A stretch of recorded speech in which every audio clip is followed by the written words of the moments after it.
जय श्री कृष्ण। श्री भगवानुवाच भूय एव महाबाहो शृणु मे परमं वचः यत्ते अहं प्रीयमाणाय वक्ष्यामि हितकाम्यया। श्री भगवान ने कहा, हे महाबाहो अर्जुन, और आगे सुनो। चूंकि तुम मेरे प्रिय सखा हो, अतः मैं तुम्हारे लाभ के लिए ऐसा ज्ञान प्रदान करूंगा जो अभी तक मेरे द्वारा बताए गए ज्ञान से श्रेष्ठ होगा। पराशर मुनि ने भगवान शब्द की व्याख्या इस प्रकार की है, जो पूर्ण रूप से षड ऐश्वर्यों अर्थात 6 ऐश्वर्यों जैसे संपूर्ण शक्ति, संपूर्ण यश, संपूर्ण धन, संपूर्ण ज्ञान, संपूर्ण सौंदर्य तथा संपूर्ण त्याग से युक्त है, वह भगवान है। कहने का तात्पर्य यह है कि जो इन 6 गुणों का वर्णन हुआ है, यह 6 गुण एक साथ केवल भगवान के पास ही हो सकते हैं, अन्य किसी के पास नहीं। ये 6 गुण हैं धन, शक्ति, यश, सौंदर्य, ज्ञान और त्याग। जब कृष्ण इस धराधाम में थे तो उन्होंने 6 ऐश्वर्यों का प्रदर्शन किया था। फलतः पराशर जैसे मुनियों ने कृष्ण को भगवान रूप में स्वीकार किया। अब अगले श्लोक में कृष्ण अर्जुन को अपने ऐश्वर्यों तथा कार्य का और भी गूढ़ रहस्य प्रदान करेंगे। न मे विदुः सूरगणाः प्रभुवं न महर्षयः अहम आदि देवानां महर्षिणां च सर्वशः। न तो देवतागण मेरी उत्पत्ति या ऐश्वर्य को जानते हैं और न महर्षिगण ही जानते हैं, क्योंकि मैं सभी प्रकार से देवताओं और महर्षियों का भी कारण स्वरूप हूँ, अर्थात उन सब की उत्पत्ति का कारण हूँ। ब्रह्म संहिता में कहा गया है, ईश्वरः परमः कृष्णः सच्चिदानंद विग्रहः अनादि आदि गोविंदः सर्व कारणम कारणम। अर्थात भगवान कृष्ण ही परमेश्वर हैं, उनसे बढ़कर कोई नहीं है, वे समस्त कारणों के कारण हैं। यहाँ पर भगवान स्वयं कहते हैं कि वे समस्त देवताओं तथा ऋषियों के कारण हैं। देवता तथा महर्षि तक कृष्ण को नहीं समझ पाते।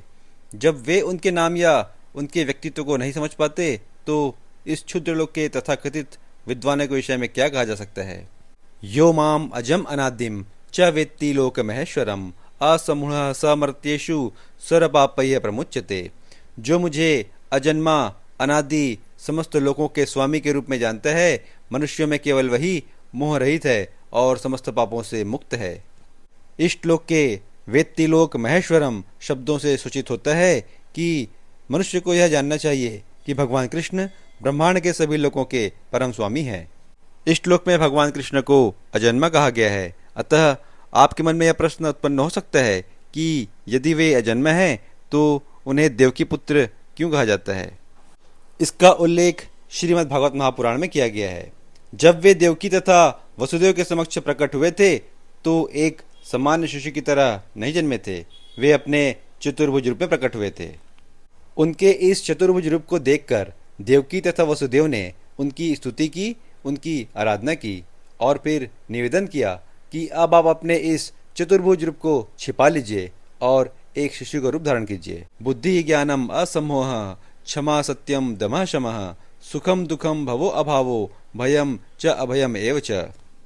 अहिंसा समता तुष्टि तपो दानम यशो अपयशः भवन्ति भावा भूतानां मत एव पृथक विधाः। बुद्धि, ज्ञान, संशय तथा मोह से मुक्ति, क्षमा भाव, सत्यता, इंद्रिय निग्रह, मन निग्रह, सुख तथा दुख, जन्म, मृत्यु, भय, अभय, अहिंसा, समता, तुष्टि, तप, दान, यश तथा अपयश, जीवों के ये विविध गुण मेरे ही द्वारा उत्पन्न हैं। महर्षयः सप्त पूर्वे चत्वारो मनवस्तथा मद्भावा मानसा जाता येषां लोक इमाः प्रजाः। सप्तऋषिगण तथा उनसे भी पूर्व 4 अन्य महर्षि एवं सारे मनु अर्थात मानव जाति के पूर्वज सब मेरे मन से उत्पन्न हैं और विभिन्न लोकों में निवास करने वाले सारे जीव उनसे अवतरित होते हैं। ब्रह्मा परमेश्वर की शक्ति से उत्पन्न आदि जीव हैं जिन्हें हिरण्यगर्भ कहा जाता है। ब्रह्मा से 7 महर्षि तथा इनसे भी पूर्व 4 महर्षि अर्थात सनक, सनंदन, सनातन तथा सनत कुमार एवं सारे मनु प्रकट हुए। एतां विभूतिं योगम च मम यो वेत्ति तत्वतः सो अविकल्पेन योगेन युज्यते नात्र संशयः। जो मेरे इस ऐश्वर्य तथा योग से पूर्णतया आश्वस्त है, वह मेरी अनन्य भक्ति में तत्पर होता है, इसमें तनिक भी संदेह नहीं है। आध्यात्मिक सिद्धि की चरम परिणति है भगवत ज्ञान। जब तक कोई भगवान के विभिन्न ऐश्वर्यों के प्रति आश्वस्त नहीं हो जाता तब तक भक्ति में नहीं लग सकता। सामान्यतः लोग इतना तो जानते हैं कि ईश्वर महान है, किंतु यह नहीं जानते कि वह अपने किन गुणों के कारण महान है। अहम सर्वस्य प्रभवो मत्तः सर्वं प्रवर्तते इति मत्वा भजन्ते माम बुधा भाव समन्विताः। मैं समस्त आध्यात्मिक तथा भौतिक जगतों का कारण हूँ। प्रत्येक वस्तु मुझसे ही उद्भूत है। जो बुद्धिमान यह भली भांति जानते हैं वे मेरी प्रेम भक्ति में लगते हैं तथा हृदय से पूरी तरह मेरी पूजा में तत्पर होते हैं।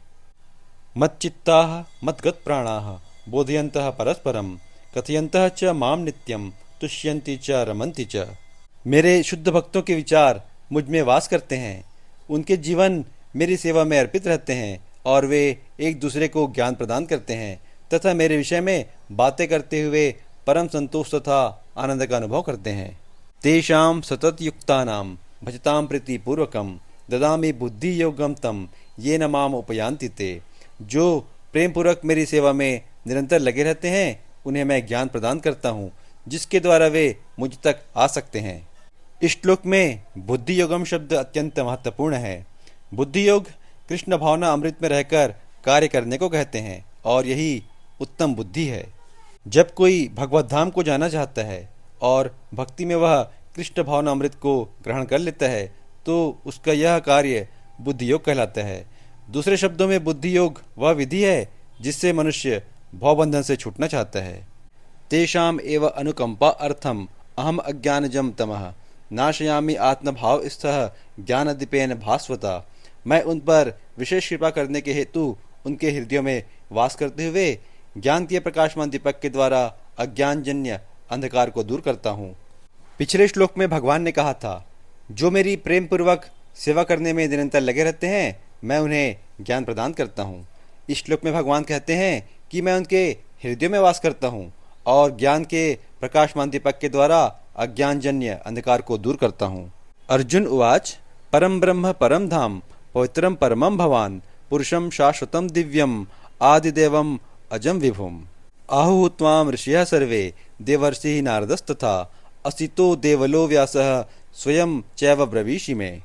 अर्जुन ने कहा, आप परम भगवान परम धाम परम पवित्र परम सत्य हैं। आप नित्य दिव्य आदि पुरुष अजन्मा तथा महानतम हैं। नारद असित देवल तथा व्यास जैसे ऋषि आपके इस सत्य की पुष्टि करते हैं और अब आप स्वयं भी मुझसे प्रकट कर रहे हैं। सर्वम एतदृतं मन्ये यन्मां वदसि केशव न हि ते भगवन् व्यक्तिम विदुः देवा न दानवाः। हे कृष्ण, आपने मुझसे जो कुछ कहा है उसे मैं पूर्णतया सत्य मानता हूँ। हे प्रभु, न तो देवतागण न असुरगण ही आपके स्वरूप को समझ सकते हैं। स्वयं एव आत्मना आत्मानं वेत्थ त्वं पुरुषोत्तम भूत भावन भूतेश देवदेव जगतपते। हे परम पुरुष, हे सबके उद्गम, हे समस्त प्राणियों के स्वामी, हे देवों के देव, हे ब्रह्मांड के प्रभु, निस्संदेह एकमात्र आप ही अपने को अपनी अंतरंग शक्ति से जानने वाले हैं। वक्तुम अर्हसि अशेषेण दिव्या ही आत्म विभूतयः याभिः विभूतिभिः लोकान इमान त्वं व्याप्य तिष्ठसि। कृपा करके विस्तार पूर्वक मुझे अपने उन दैवी ऐश्वर्यों को बताएं जिनके द्वारा आप इन समस्त लोकों में व्याप्त हैं। अर्जुन कृष्ण से पूछते हैं कि वे अपनी विभिन्न शक्तियों के द्वारा किस तरह से सभी जगह विद्यमान रहते हैं। अर्जुन के द्वारा पूछा गया प्रत्येक प्रश्न अर्जुन का ही नहीं अपितु हमारा भी प्रश्न है। कथम विद्या अहम योगिन त्वाम सदा परिचिन्तयन् केषु केषु च भावेषु चिंतयो असि भगवन्मया। हे कृष्ण, हे परम योगी, मैं किस तरह आपका निरंतर चिंतन करूं और आपको कैसे जानूं। हे भगवान, आपका स्मरण किन किन रूपों में किया जाए। विस्तरेण आत्मनो योगम विभूतिम च जनार्दन भुजः कथय तृप्ति ही श्रृण्वतो नास्ति में अमृतम। हे जनार्दन, आप पुनः विस्तार से अपने ऐश्वर्य तथा योग शक्ति का वर्णन करें। मैं आपके विषय में सुनकर कभी तृप्त नहीं होता हूँ, क्योंकि जितना ही आपके विषय में सुनता हूँ उतना ही आपके शब्द अमृत का स्वाद लेना चाहता हूँ। उत्तम स्तुतियों द्वारा प्रशंसित कृष्ण की दिव्य लीलाओं का निरंतर श्रवण करते हुए कभी तृप्ति नहीं होती, किंतु जिन्होंने कृष्ण से अपना दिव्य संबंध स्थापित कर लिया है वे पद पद पर भगवान की लीलाओं के वर्णन का आनंद लेते रहते हैं। अतः अर्जुन कृष्ण के विषय में और विशेष रूप से उनके सर्वव्यापी रूप के बारे में और भी सुनना चाहते हैं। पिछले श्लोकों में आपने सुना कि अर्जुन कृष्ण से पूछते हैं कि हे कृष्ण, आप किस तरह से सभी जगह विद्यमान रहते हैं, इसका वर्णन करें। अर्जुन कृष्ण से और भी आगे पूछते हैं कि हे कृष्ण, आपका ऐश्वर्य कितना अधिक है, आप में कितनी अधिक योग शक्ति है, मैं यह सब कुछ सुनना चाहता हूँ। आपके विषय में जितना अधिक सुना जाए उतना कम लगता है, अतः कृपा करके अपने ऐश्वर्य का विस्तार से वर्णन कीजिए। श्री भगवानुवाच हन्तते कथयिष्यामि दिव्या हि आत्मविभूतयः प्रधान्यतः कुरुश्रेष्ठ नास्त्यन्तो विस्तरस्य में। श्री भगवान ने कहा, हाँ, अब मैं तुमसे अपने मुख्य मुख्य वैभवयुक्त रूपों का वर्णन करूंगा, क्योंकि हे अर्जुन, मेरा ऐश्वर्य असीम है। अर्जुन कृष्ण के ऐश्वर्य को विस्तार से सुनना चाहते हैं, किंतु कृष्ण ने पहले ही स्पष्ट कर दिया कि अब मैं तुमसे अपने मुख्य मुख्य वैभवयुक्त रूपों का वर्णन करूंगा, क्योंकि हे अर्जुन, मेरा ऐश्वर्य असीम है। कृष्ण की महानता तथा उनके ऐश्वर्य को समझ पाना संभव नहीं है, तो भी भक्तजन भगवान को जानने का प्रयास करते हैं। कृष्ण जानते हैं कि जीव उनके ऐश्वर्य के विस्तार को नहीं समझ सकते, फलतः वे अपनी विभिन्न शक्तियों के प्रमुख स्वरूपों का ही वर्णन करने के लिए सहमत होते हैं। प्रधानतः शब्द अत्यंत महत्वपूर्ण है, क्योंकि हम भगवान के प्रमुख विस्तारों को ही समझ पाते हैं, जबकि उनके स्वरूप अनंत हैं। इन सब को समझ पाना संभव नहीं है। इस श्लोक में प्रयुक्त विभूति शब्द उन ऐश्वर्यों का सूचक है जिनके द्वारा भगवान सारे विश्व का नियंत्रण करते हैं। अहम आत्मा गुडाकेश सर्वभूत आशय स्थितः अहम आदि च मध्यम च भूतानाम अंत एव च। हे अर्जुन, मैं समस्त जीवों के हृदय में स्थित परमात्मा हूँ। मैं ही समस्त जीवों का आदि, मध्य तथा अंत हूँ। इस श्लोक में अर्जुन को गुडाकेश कहकर संबोधित किया गया है, जिसका अर्थ है निद्रा रूपी अंधकार को जीतने वाला। जो लोग अज्ञान रूपी अंधकार में सोए हुए हैं, उनके लिए यह समझ पाना संभव नहीं है कि भगवान किन किन विधियों से इस लोक में तथा वैकुंठ लोक में प्रकट होते हैं। अतः कृष्ण द्वारा अर्जुन को इस प्रकार संबोधित करना महत्वपूर्ण है। चूंकि अर्जुन ऐसे अंधकार से ऊपर हैं, अतः भगवान उससे विविध ऐश्वर्य को बताने के लिए तैयार हो जाते हैं। आदित्यानाम अहम विष्णु ज्योतिषाम रवि अंशुमान मरीचि मरुताम अस्मि नक्षत्रणाम अहम शशि। मैं आदित्यों में विष्णु, प्रकाशों में तेजस्वी सूर्य, मरुतों में मरीचि तथा नक्षत्रों में चंद्रमा हूँ। आदित्य 12 हैं, जिनमें विष्णु प्रधान है। आकाश में टिमटिमाते ज्योतिपुंजों में सूर्य प्रमुख हैं, और ब्रह्म संहिता में तो सूर्य को भगवान का तेजस्वी नेत्र कहा गया है। अंतरिक्ष में 50 प्रकार की वायु प्रवाहमान है, जिनमें से वायु का अधिष्ठाता मरीचि कृष्ण का प्रतिनिधि है। नक्षत्रों में रात्रि के समय चंद्रमा सर्व प्रमुख नक्षत्र है, अतः वह कृष्ण का प्रतिनिधि है। वेदानाम सामवेदो अस्मि देवानाम अस्मि वासवः इंद्रियाणाम मनः च अस्मि भूतानाम अस्मि चेतना। मैं वेदों में सामवेद हूँ, देवों में स्वर्ग का राजा इंद्र हूँ, इंद्रियों में मन हूँ तथा समस्त जीवों में जीवनी शक्ति अर्थात चेतना हूँ। पदार्थ तथा जीव में यह अंतर है कि पदार्थ में जीवों के समान चेतना नहीं होती, अतः यह चेतना परम तथा शाश्वत है। पदार्थों के संयोग से चेतना उत्पन्न नहीं की जा सकती। रुद्राणाम शंकर च अस्मि वित्तेशो यक्ष रक्षसाम वसुनाम पावक च अस्मि मेरु शिखरीणाम अहम। मैं समस्त रुद्रों में शिव हूँ, यक्षों तथा राक्षसों में संपत्ति का देवता कुबेर हूँ, वसुओं में अग्नि हूँ और समस्त पर्वतों में मेरु हूँ। 11 रुद्रों में शंकर प्रमुख हैं। यक्षों तथा राक्षसों के नायक कुबेर हैं, जो देवताओं के कोषाध्यक्ष तथा भगवान के प्रतिनिधि हैं। मेरु पर्वत अपनी समृद्ध प्राकृत संपदा के लिए विख्यात है। पुरोधसाम च मुख्यम माम विद्धि पार्थ बृहस्पतिम सेनानीनाम अहम स्कंदः सरसाम अस्मि सागरः। हे अर्जुन, मुझे समस्त पुरोहितों में मुख्य पुरोहित बृहस्पति जानो। मैं ही समस्त सेना नायकों में कार्तिकेय हूँ और समस्त जलाशयों में समुद्र हूँ। महर्षिणाम भृगु अहम गिराम अस्मि एकम अक्षरम यज्ञानाम जप यज्ञो अस्मि स्थावरणाम हिमालयः। मैं महर्षियों में भृगु हूँ, वाणी में दिव्य ओंकार हूँ, समस्त यज्ञों में पवित्र नाम का कीर्तन तथा समस्त अचलों में हिमालय हूँ। अश्वत्थः सर्ववृक्षाणां देवर्षीणां च नारदः गंधर्वाणां चित्ररथः सिद्धानां कपिलो मुनिः। मैं समस्त वृक्षों में अश्वत्थ वृक्ष हूँ और देवर्षियों में नारद हूँ। मैं गंधर्वों में चित्ररथ हूँ और सिद्ध पुरुषों में कपिल मुनि हूँ। अश्वत्थ वृक्ष एक ऊंचा और सुंदर वृक्ष है जिसे भारत में लोग नित्य प्रति नियम पूर्वक पूजते हैं। देवताओं में नारद विश्व भर के सबसे बड़े भक्त माने जाते हैं और पूजित होते हैं। इस प्रकार वे भक्त के रूप में कृष्ण के स्वरूप हैं। गंधर्व लोग ऐसे निवासियों से पूर्ण हैं जो बहुत अच्छा गाते हैं, जिनमें से चित्ररथ सर्वश्रेष्ठ गायक हैं। सिद्ध पुरुषों में से देवहूति के पुत्र कपिल मुनि कृष्ण के प्रतिनिधि हैं। वे कृष्ण के अवतार माने जाते हैं। इनका दर्शन श्रीमद् भागवत में उल्लिखित है।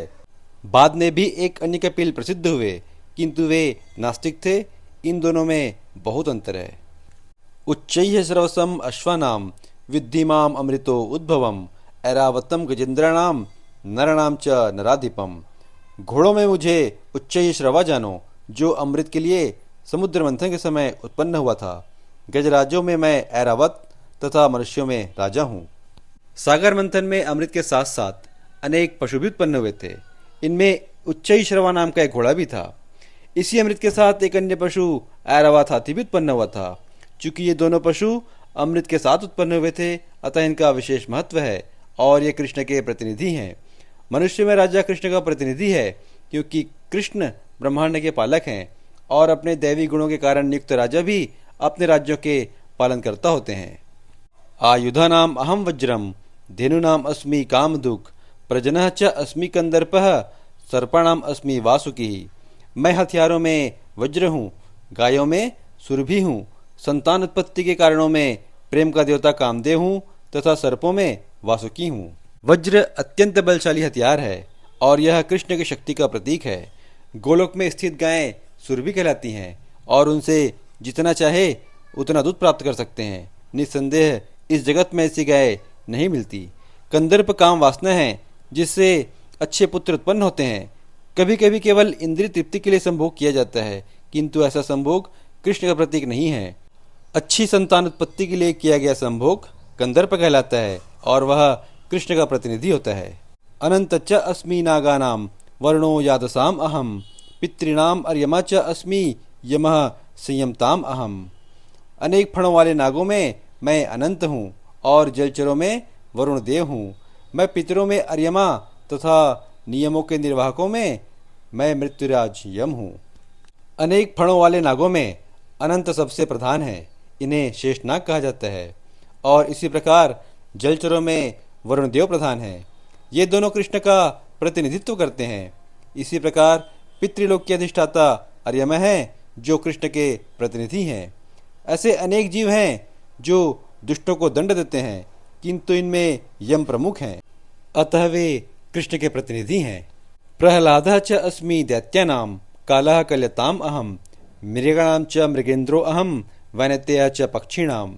दैत्यों में मैं भक्तराज प्रहलाद हूँ, दमन करने वालों में काल हूँ, पशुओं में सिंह हूँ तथा पक्षियों में गरुण हूँ। दिति तथा अदिति दो बहनें थीं। अदिति के पुत्र आदित्य कहलाते हैं और दिति के पुत्र दैत्य। सारे आदित्य भगवत भक्त निकले और सारे दैत्य नास्तिक। यद्यपि प्रहलाद का जन्म दैत्य कुल में हुआ था, किंतु वह बाल्यकाल से ही परम भक्त था। अपनी भक्ति तथा दैवी गुणों के कारण वे कृष्ण के प्रतिनिधि माने जाते हैं। दमन के अनेक नियम हैं, किंतु काल इस संसार की हर वस्तु को छीण कर देता है, अतः वह कृष्ण का प्रतिनिधित्व कर रहा है। पशुओं में सिंह सबसे शक्तिशाली होता है और पक्षियों के लाखों प्रकारों में भगवान विष्णु का वाहन गरुण सबसे महान है। पवनः पवताम अस्मि रामः शस्त्रभृताम अहम झषणाम मकरः च अस्मि श्रोतशाम अस्मि जाह्नवी। समस्त पवित्र करने वालों में मैं वायु हूँ, शस्त्रधारियों में राम हूँ, मछलियों में मगर तथा नदियों में गंगा हूँ। सर्गाणाम आदि अंतः च मध्यम चैव अहम अर्जुन अध्यात्म विद्या विद्यानाम वादः प्रवदताम अहम। हे अर्जुन, मैं समस्त सृष्टियों का आदि मध्य और अंत हूँ। मैं समस्त विद्याओं में अध्यात्म विद्या हूँ और तर्कशास्त्रियों में मैं निर्णायक सत्य हूँ। अक्षराणाम अकारो अस्मि द्वंद्वः समासिकस्य च। अहम एव अक्षयः कालो धाता अहम विश्वतो मुखः। अक्षरों में मैं अकार हूँ और समासों में द्वंद्व समास हूँ। मैं शाश्वत काल भी हूँ और सृष्टाओं में ब्रह्मा हूँ। अकार अर्थात संस्कृत अक्षर माला का प्रथम अक्षर अ वैदिक साहित्य का शुभारंभ है। अकार के बिना कोई स्वर उच्चारित नहीं हो सकता, इसलिए यह आदि स्वर है। संस्कृत में कई तरह के समासिक शब्द होते हैं, जिनमें से राम डेस कृष्ण यानी रामकृष्ण जैसे दोहरे शब्द द्वंद्व समास कहलाते हैं। समस्त मारने वालों में काल सर्वोपरि है, क्योंकि वह सबों को मारता है। काल कृष्ण स्वरूप है, क्योंकि समय आने पर प्रलय अग्नि से सब कुछ लय हो जाएगा। सृजन करने वाले जीवों में चतुर्मुख ब्रह्मा प्रधान है, अतः वे भगवान कृष्ण के प्रतीक हैं। मृत्यु सर्वहरः च अहम उद्भवः च भविष्यताम कीर्ति श्री वाक् च नारीणाम स्मृति मेधा धृति क्षमा। मैं सर्वभक्षी मृत्यु हूँ और मैं ही आगे होने वालों को उत्पन्न करने वाला हूँ। स्त्रियों में मैं कीर्ति श्री वाक् स्मृति मेधा धृति तथा क्षमा हूँ। किसी विषय को पढ़कर उसका स्मरण रखना स्मृति कहलाती है और उसे समझकर आवश्यकता पड़ने पर उसका प्रयोग मेधा या बुद्धि कहलाती है। अस्थिरता पर विजय पाना धृति या दृढ़ता है। पूर्णतः या योग्य होकर यदि कोई विनीत भी हो और सुख तथा दुख में संभाव से रहे तो यह ऐश्वर्य क्षमा है। बृहस्साम तथा सामनाम गायत्री छंदसाम अहम मासानाम मार्गशीर्षो अहम ऋतुनाम कुसुमाकरः। मैं सामवेद के गीतों में बृहस्साम हूँ और छंदों में गायत्री हूँ। समस्त महीनों में मार्गशीर्ष अर्थात अगहन तथा समस्त ऋतुओं में फूल खिलाने वाली बसंत ऋतु हूँ। द्युतम छल्यताम अस्मि तेजः तेजस्विनाम अहम जयो अस्मि व्यवसायो अस्मि सत्वम सत्वताम अहम। मैं छलियों में जुआ हूँ और तेजस्वियों में तेज हूँ। मैं विजय हूँ, साहस हूँ और बलवानों का बल हूँ। ब्रह्मांड में अनेक प्रकार के छलियाँ हैं, किंतु कृष्ण यदि किसी से छल करने की सोच लेते हैं तो उनसे कोई भी पार नहीं पा सकता। अतः कृष्ण कहते हैं कि मैं छलिये में जुआ हूँ अर्थात सबसे बड़ा छलिया हूँ। वे विजयी पुरुषों की विजयी हैं। वे तेजस्वियों के तेज हैं। साहसी तथा कर्मठों में से वे सर्वाधिक साहसी तथा कर्मठ हैं। वे बलवानों में सर्वाधिक बलवान हैं। जब कृष्ण इस धराधाम में विद्यमान थे तो कोई भी उन्हें बल में हरा नहीं सकता था। यहाँ तक कि अपने बाल्यकाल में उन्होंने गोवर्धन पर्वत उठा लिया था। उन्हें न तो कोई छल में हरा सकता है, न तेज में, न विजय में, न साहस तथा बल में। वृष्णीनाम वासुदेवो अस्मि पांडवानाम धनंजयः मुनिनाम अपि अहम व्यासः कविनाम उष्णा कविः। मैं वृष्णिवंशियों में वासुदेव और पांडवों में अर्जुन हूँ। मैं समस्त मुनियों में व्यास तथा महान विचारकों में उष्णा हूँ। धनंजय अर्जुन के 10 नामों में से एक है। वह समस्त पुरुषों में श्रेष्ठतम है, अतः कृष्ण स्वरूप है। मुनियों में व्यास सबसे बड़े हैं, क्योंकि उन्होंने कलयुग में लोगों को समझाने के लिए वैदिक ज्ञान को अनेक प्रकार से प्रस्तुत किया है और व्यास कृष्ण के एक अवतार भी माने जाते हैं, अतः वे कृष्ण स्वरूप हैं। कविगण किसी भी विषय पर गंभीरता से विचार करने में समर्थ होते हैं। कवियों में उष्णा अर्थात शुक्राचार्य असुरों के गुरु थे। वे अत्यधिक बुद्धिमान तथा दूरदर्शी राजनेता थे। इस प्रकार शुक्राचार्य कृष्ण के ऐश्वर्य के एक दूसरे स्वरूप हैं। दंडो दम्यताम अस्मि नीति अस्मि जिगीषताम मौनम चैव अस्मि गुह्यानाम ज्ञानाम ज्ञानवताम अहम। अराजकता को दमन करने वाले समस्त साधनों में से मैं दंड हूँ और जो विजय के आकांक्षी हैं उनकी मैं नीति हूँ। रहस्यों में मैं मौन हूँ और बुद्धिमानों में ज्ञान हूँ। वैसे तो दमन के अनेक साधन हैं, किंतु इनमें से सबसे महत्वपूर्ण है दुष्टों का नाश। जब दुष्टों को दंडित किया जाता है तो दंड देने वाला कृष्ण स्वरूप होता है। किसी भी क्षेत्र में विजय की आकांक्षा करने वाले में नीति की ही विजय होती है। सुनने, सोचने तथा ध्यान करने की गोपनीय क्रियाओं में मौन धारण करना सबसे महत्वपूर्ण होता है, क्योंकि मौन रहने से जल्द उन्नति मिलती है।